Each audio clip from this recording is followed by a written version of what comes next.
Today we're going to be filming an episode of my Reader Convo series over on TikTok, which, if you haven't seen, is a discussion between two different readers asking what's that book about and then telling that person all about the book.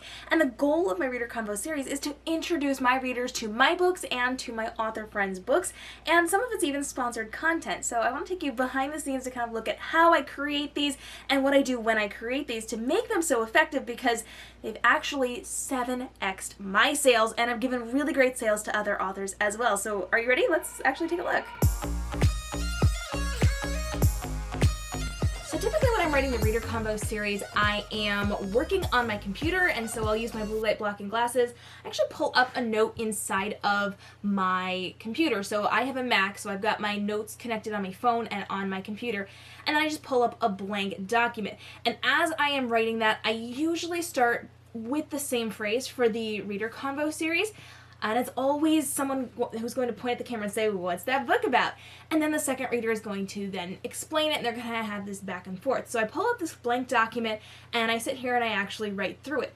Now, typically I have to, of course, know which story I'm going to be working with. Sometimes these are my stories, sometimes these are stories from my author friends, and sometimes these are stories that are sponsored, so people will pay me to talk about their books.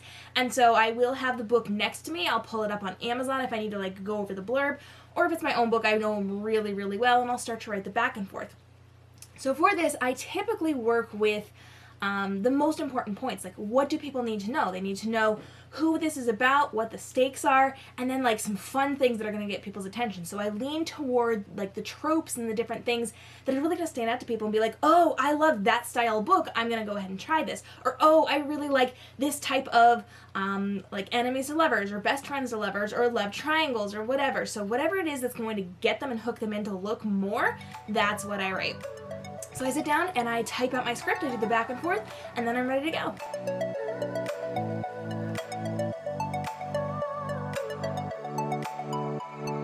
So as I am writing my script for this, I am actually writing just the lines. I'm actually not writing which character it is unless I'm going to hit some kind of wall as I am creating it. So every once in a while I'll write back-to-back statements that potentially I could get confused as I'm in character, because I actually record these individually, which we're going to take a look at in a minute. But I create this so that I know which character is which. And if I have an issue as I'm reading through and just making sure everything makes sense and I don't have back-to-back sentences for a specific character and not the other character, I am labeling things with just a letter so I know which one is which, so that I don't get confused as I'm reading. But it's typically pretty easy for me to jump in and do this. So once I have my script written, the next step is to grab 2 different outfits, and then we're going to film in 2 different locations. Now the next step is to pick out my outfits for the show, and both of these characters have very different styles. And so typically when you see me do this, you will see that reader 1, the person who's saying, what's that book? They are going to be a little more stylish, so they're going to be a little more dressy, and typically for me, that's because it actually shows more of me. It's not just from the shoulders up, because it's a little further away based on where I set to record. So she tends to be a little bit on the dressier side. She tends to be a little more aware of her style, and she always has that hat. So she's got the side ponytail with the bangs on one side, and then she's got a hat in some style that she's wearing, and this is to make her a little bit more distinct from reader 2. Now reader 2 tends to be a little more quirky, so sometimes she's got the really cute quirky outfits, sometimes she has more of a casual style, sometimes she'll wear t-shirts, or sometimes she'll go straight up sparkles. She is very much, and you guys actually on TikTok have told me this, she reminds you guys of Penelope Garcia from Criminal Minds, who I absolutely adore. And that's because she wears pink glasses and she's got pigtails on either side with the bangs hanging down in the front. And so she's a little bit more on the quirky side. So I very strongly embrace the Penelope vibes over there. So if you're a fan of Garcia, let me know in the comments below. But I will pick out outfits for each of these characters, and then I'll have them ready to go. And I always make sure they're in opposite colors. So if one character is wearing blue, the other character will wear another color. I don't do the same shade of blue or even the same color, so if it's darker blue and lighter blue, I typically don't do that because it has to really strongly stand out. So I'm looking for things that are very different. If one dress has a pattern, the other dress will be solid colored. It is something that I use to kind of make a distinction between the characters, and it's way more easy to tell the difference between the characters in this series than in the Author Convos series, but this is going to be something that's really important to kind of define who those characters are based on their outfits. And usually, as I am creating these, I'm doing like 5, 6, 7 at a time. So I'll have a stack of 10 different outfits or 12 different outfits, and then I'll just rotate between them because I actually film these in segments. So I film Reader 1 and Reader 2 differently, and I will film everything Reader 1 says, and I'll film everything Reader 2 says in different outfits for the different videos, but all in the same setting, so I don't have to switch my hair in between. So usually I film character 2, my reader number 2 first, and that's because I want to make sure I get the heavier lines out of the way. Because she's the one involved with convincing people that they should be checking out this book, she's the one who talks about them. So she gets to talk and say all the big, long lines that involve me memorizing a little bit more than just reacting as character 1. So I will typically set myself up and I will put the outfit on, I'll put the first outfit on, and then I will do the hair. And I do that right in front of my phone as I'm filming because I do film this series on my phone.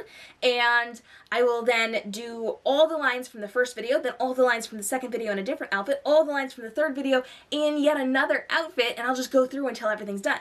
When I'm done with the segments that I'm recording for character number 2, I'll then jump over to character number 1 and I will switch the hair up and just knock all those lines out. Then I'll start editing those together. So when I am setting this up, I'm usually working on my desk, and I've got both of my phones here. So I've got my phone that I actually use that has service, and then I've got my phone that is the one that I replaced. It has just Wi-Fi, and I keep my notes on that phone. I put it on a separate tripod and I lift it up so that I can see it, and then the one I'm recording on I actually put in this stand, which is a little bit taller, a little bit higher, and I can get it to the level that I want that on. And I just clip that right into the center. Sometimes this can be a little finicky, so occasionally it pops out at me. It's not a good thing. And then I make sure I adjust it so that I'm getting the flowers in my head up here, and then I'm ready to go. I do have a bag down here. It's kind of in my way, but we're just going to deal with it today. And then I will set up her look. So we know with Reader 2, which I usually start with Reader 2, we are in fact going to be putting on her pink glasses, and we're going to be using her headband. So she always wears a headband, and I just kind of put the headband in first. Then I pull just a little bit of my bangs to the front part of this because they go around her pink glasses. So I just kind of pull a tiny bit. Usually I get too much and then I have to backtrack it. And then I will take my hair ties and I will put them into pigtails up a little bit higher. So I just go ahead and I pop those in, and we then add the glasses as the finishing touch for this. Then the final step is going to be to actually get to the filming, at which point we will make sure we have everything adjusted. I'm going to add a little bit of a kick of light because right now I'm using a giant ring light that's by you guys over there, and that is not quite enough light for the phone to pick up everything properly. So once I have added that in, we're just going to put the glasses on, and then I'm going to use this light up here. So this is just a video light that I have added to my tripod, and it just adds a little bit of a kick of light just to kind of fill out those shadows. So the problem is when I hold the book up, it sometimes blocks some of the shadowing on my face. So if you look closely at this, you're going to see how that is kind of putting some shadows on my face there, and that's not what we want to do. So we add the little bit of a fill light with the video light, and then we should be good to go. So then I just turn on my phone and I pull my script back up, which was at the wrong spot, so I actually have to, there we go. I have to scroll to the correct placement, and then I'm just going to record this all in one setting. So I do not stop and start because I want to be able to adjust my lighting easier. So when I fix my coloring after the fact, that is something that I am going to be doing right inside of my phone, and I just want to be able to do it one time and then I'm good to go, then I can clip that up. So I just hit the record button, and then I position my feet so that I'm standing so that it does not block anything. It shows off the book properly. I adjust my hair if I need to, and then I take a look at my script, and I just quote the lines back. So I take a look at them and I just say them. Ooh, and sometimes my phone goes dark. Little Red Riding Hood works for the circus as an aerialist.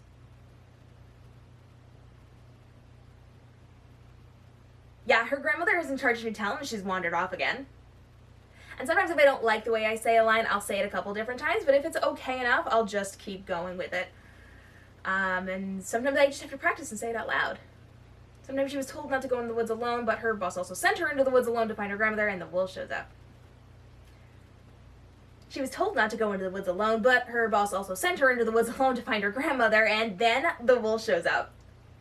And I work on my energy level too. Sometimes it's going to be like really high intensity, sometimes it's going to be a little bit calmer, based on and depending on the vibes that I am trying to go for. And I'm also doing some testing to see if the high energy, like that really high key stuff, is what y'all want, or if like the lower version is also going to sell books. So I'm doing a lot of testing right now, so you're going to see variations inside of the story as well. And as you notice, I'm just skipping the lines from the other character, which we're going to fill in just a minute. Someone connected to a circus. I don't like that. The line before it is, oh no, who is he? And then I would say, someone connected to a circus. See, that's better. Sometimes we just have to do that. And I scroll up when I need to. And then they say their line. The wolf has plans to cage her. It's epic. The wolf has plans to cage her. It's epic. And sometimes I do hand motions and I like move things around. I just try different things with this one. And then we finish up with our last line. Grab your red outfit and get on this. Grab your red outfit and get on this. And we just kind of decide if that's going to be good. We stop it, and then we actually switch outfits and we switch positions because we're recording in a different location. So it's really important to differentiate the characters not only by the clothing and the way that they're speaking and doing things, but also by the location. So when I'm filming this, I am filming this series in front of this bookcase. This is where I do my live streaming, but I also have my other bookcase far over there, which you've seen a little bit in this video. So for this, I've got a stack of 3 here that I use. These are all my books with the exception of some business books down there. And then the ones over there, it's a 5 stack, and it's got a bunch of my books, but also my author friends' books.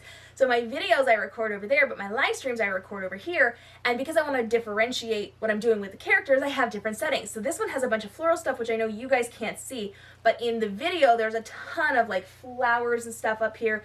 And I really use that for reader 2 as she's explaining the different shows and the different books and the different things that people are going to want to check out inside of the episodes. For reader 1, she does not necessarily need as much for the bookshelf, so I actually use the corner of this stack over here, and you just see from like here over, and then you see the door in the hallway over there. When I'm recording my other shows or my other series, I'm actually doing that against the wall right here that you see as the background for reader 1, partially for reader 1, and then the 5 stack over there, which you see for the reader versus author convos, which is kind of cool. So I kind of dual purpose a lot of my backgrounds, and different angles mean that I can do different things. So now that I've finished recording character 2 or reader 2 here, I am actually going to switch my outfits, and I am going to go ahead and jump into character 1 or reader 1, and we're going to start asking some questions about this book. So my next step is to de-character 2 me.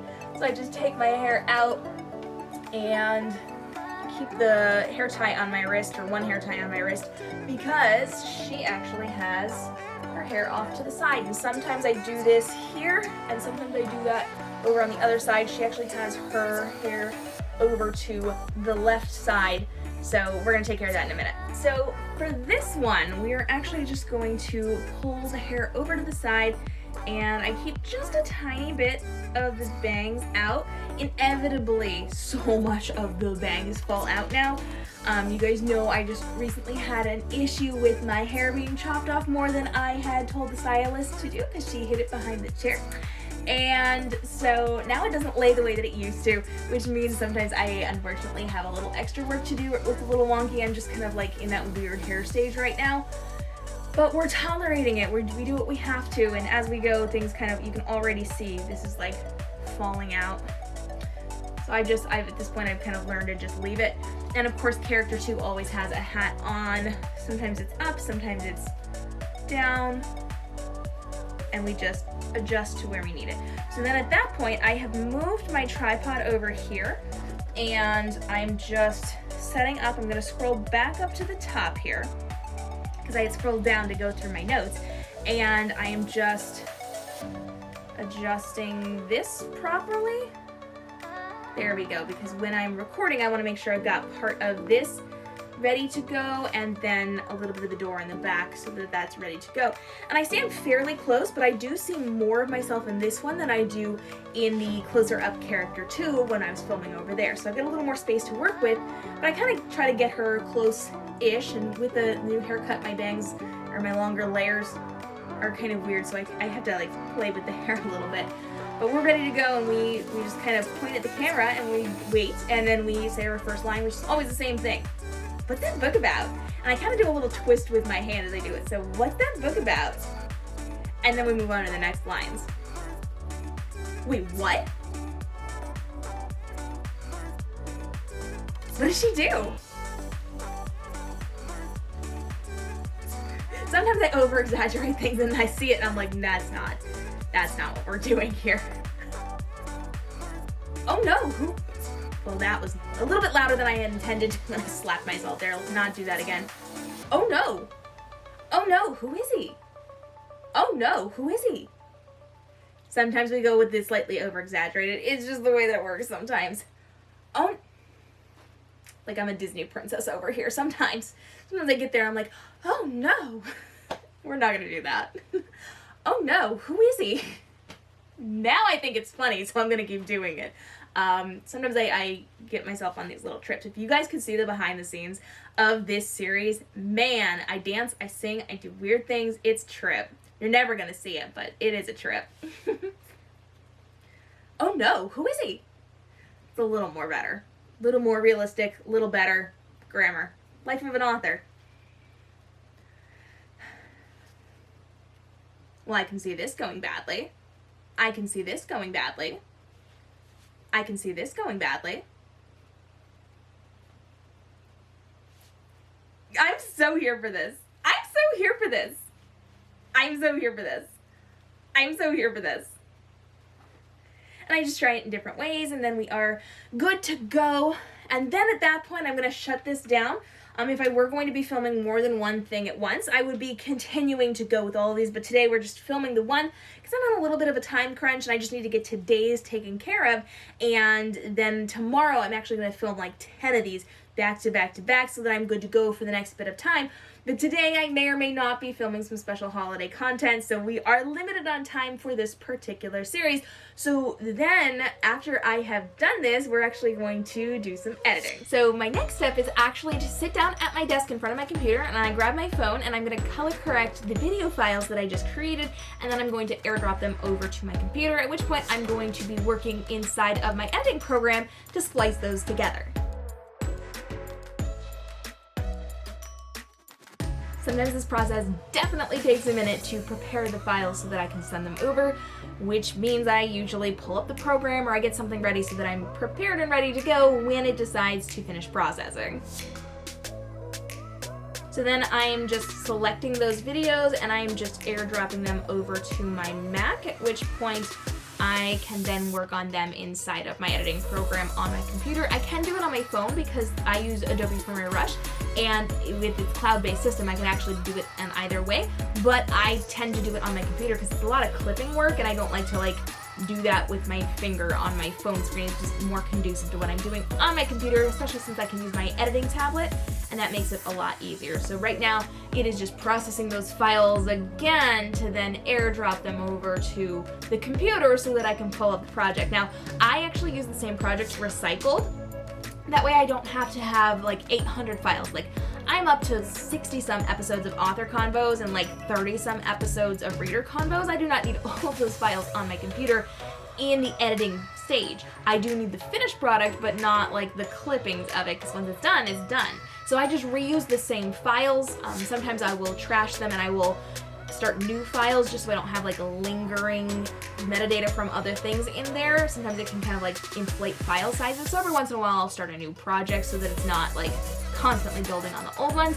But then I just clip those together and I export them, and then I airdrop them back to my phone, where I then put them inside of TikTok, and I can kind of do my captions and like all the big important hashtag things over on TikTok. And then of course I also put the files over on YouTube as well after the fact. So TikTok always gets preference and always gets the first dibs on the videos for a very long time.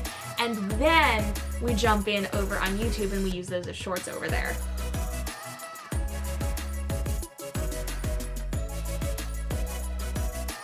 So when I'm doing this, I am looking for the spikes inside of my words, just so that I know where I'm going to be clipping those. Today is a little hard because I was also explaining to you guys, which means there's more when it comes to actually figuring out where I set things. So today's a lot harder because I was chatting with you guys as well. Usually it's just gaps of silence so I can see the spikes in the conversation and easily clip those up. So it really only takes me seconds to create these videos because I'm just saying the script and I'm just reading off like one line at a time. I'm looking at it, memorizing it, saying it, and then I move on to the next line so that when I get to this point, I can just clip it up and move on. It's literally, I can create these videos in under 5 minutes, and that's with the outfit changes. It's pretty dang cool and easy, and a great way for me to grow my TikTok because y'all are here for these. So I'm gonna go ahead and I'm gonna finish editing these. I'll check back in.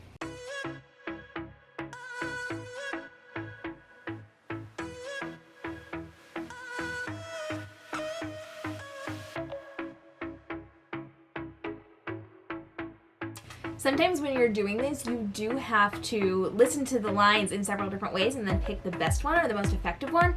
And if I can't, sometimes I will leave both of them in there, finish the entire rest of the video, and then see which one fits best with the flow. But usually I'm pretty good at just like making that decision on the spot and just picking the delivery that I like the best. But, you know, sometimes it's trial and error.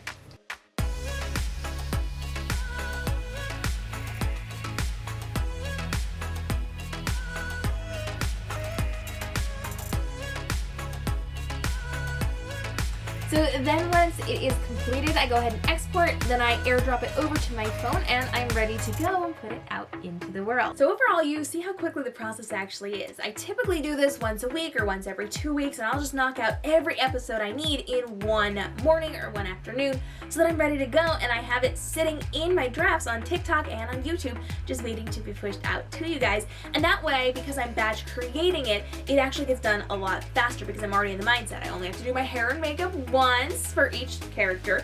I only have to set up my lights once. I only have to set up my tripods and my phones and my cameras and the things that I'm recording with one time, and then I can film 10 episodes or 20 episodes or however many so that it's ready to go. And then when I am playing with my hair, I only have to do it once. I don't have to keep messing it up in between outfits. So I film one side, then I film the other side, and I'm good to go. And then I don't have to think about it for days or weeks or however long I have pre-recorded for so that I'm ready to go and I can work on other parts of my business. Now, I want to hear from you. What do you love about the Reader Convos series, and what type of books do you want to see me talking about? I do talk about my books a lot because, let's be honest, this is my author platform. We're going to talk about the best-selling books that I have written. I also talk about my author friends, but I also have sponsorships. So when people go to my website and they want to pay me to talk about their book, they can actually send me either their book, their actual book they can send to me, or they can pay me to print out a cover if it's like an ebook only type book, or if they don't want to actually send the book. If they do send the book, I do like unboxings and behind the scenes, and I show it off in like 18 different ways because I'm nice like that. And they have to send me like a detailed list of the important parts because I don't always read the books that I'm talking about. Sometimes I am doing this based off of what they tell me or based off of the blurb of that story so that I can share with you guys, because even if it's a genre I don't like to read, I want to make sure that you guys get the best books out there in the genres that you love.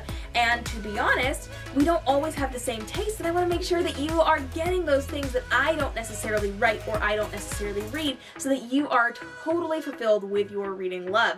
And so people can bring their books to me and pay for sponsored content that I will put out there. That's a back and forth email process, and then they will ship the book to me and we'll do all the fun things.